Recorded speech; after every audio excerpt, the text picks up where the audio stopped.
Hi, everybody. Coming at ya. Ooh, with somebody who wants to play. Ooh, girl, gonna go get it. Go get it. Ooh, and there she goes. All right, she's gonna sit in the sun and play around with the ball. So here we are. And I'm gonna start reading chapter 6 of The Secret Lake. Let's find out what happens today. Chapter 6, The Boy Thief. Oh, well now, how exciting.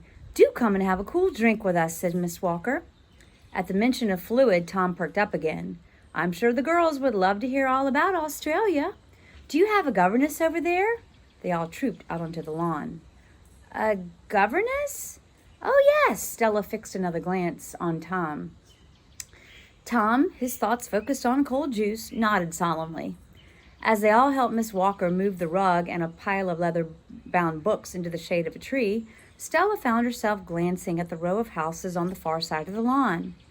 Is there something wrong? Said Sophie suddenly. Hey, there's our house, shouted Tom, pointing. What are you talking about? Said Sophie. That's our house. Stella laughed and quickly shook her head.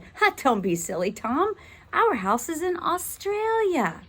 She then clenched her teeth and gave poor Tom such a fierce look he thought he would burst into tears. So, Australia, Miss Walker smiled as she handed round glasses of fruit juice poured from a jug under the tree. What's it really like over there? Tom looked at the ground in bewilderment.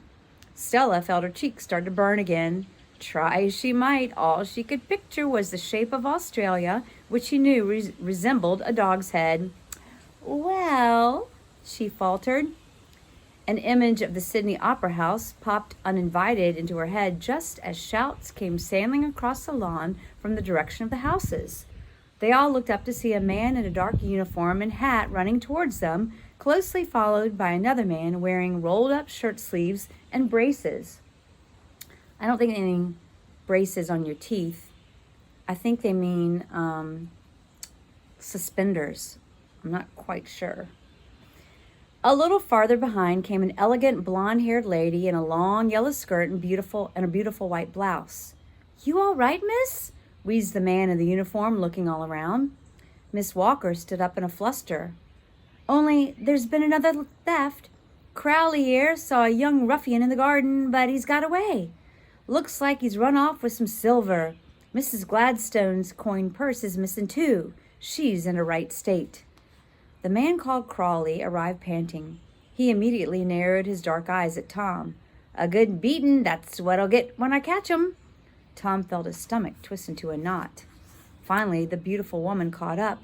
Sophie, Emma, thank goodness you're all right. Mama, shrieked Emma, jumping up with Sophie. Sophie and Emma's mother flung her arms around her two children while Stella marveled at her flowing skirt and elaborate hair arrangement. The man in the dark uniform glanced down at Tom and Stella, then back at Miss Walker. It's a young lad we're after, about this one's age.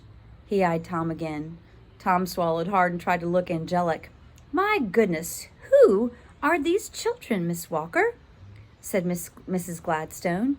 Immediately she freed Sophie and Emma from her grasp. They're Lucy Cuthbertson's cousins from Australia, and I guessed first, said Emma triumphantly. She told me they might be coming. I didn't know it would be so soon.